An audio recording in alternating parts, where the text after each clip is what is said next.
कि तू तो दुनिया के मेला में अकेला हो, कि तू तो है दुनिया के मेला में अकेला हो, अच के कवनो खेला हो जाए।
तुम जो कह रहे हो कि ये मेरा भाई, ये मेरा बाप, ये मेरा माँ, ये मेरी बहन, कोई इस धरती पे साथ देने वाला नहीं। जब अंतिम समय आएगा, साधक कहता है कि आप घरवा में पाड़े तोहर बापू व भाई,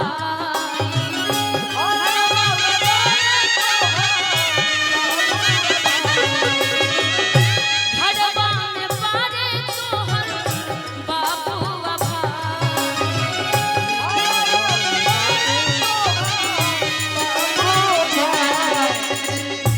अंतिम समैया केहू साथे न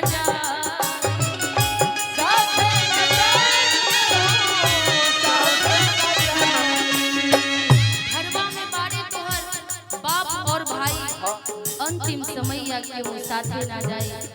मूर्ख, अब से भी समझ जाओ कि तुम्हारा साथ सिर्फ देने वाला है कोई, तो प्रभु है। अच्छाई करोगे तो अच्छा कर्म मिलेगा, बुराई करोगे तो बुरा फल मिलेगा। कभी कहता है क्या, घरवा में बाड़े तोहर बापू व भाई,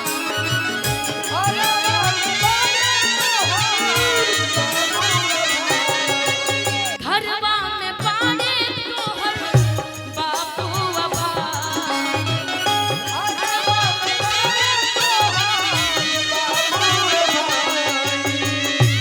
अंतिम समैया केहू साथे न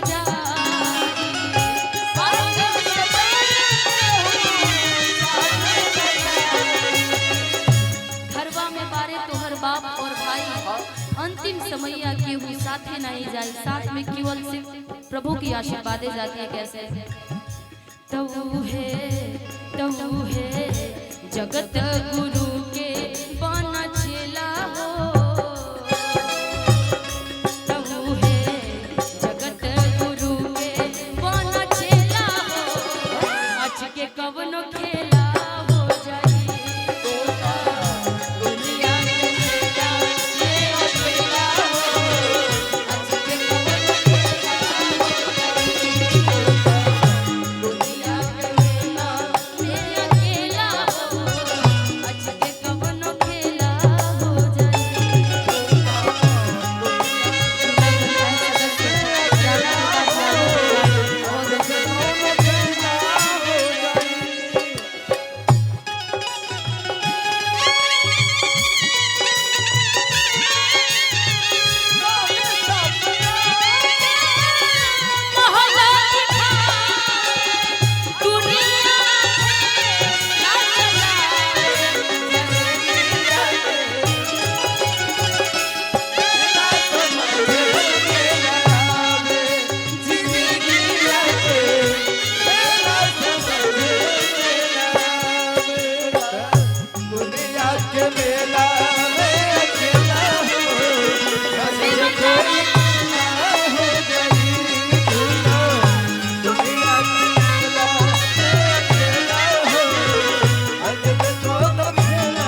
दुनिया में होई गईल खेला हो कि तू तो दुनिया में होई गईल खेला हो अच के कवन खेला हो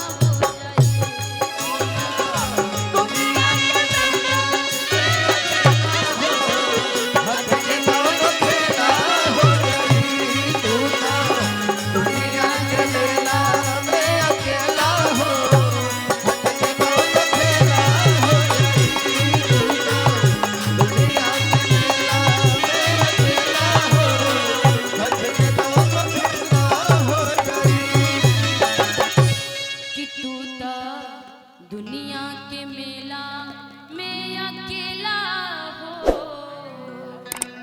कि अच के कवन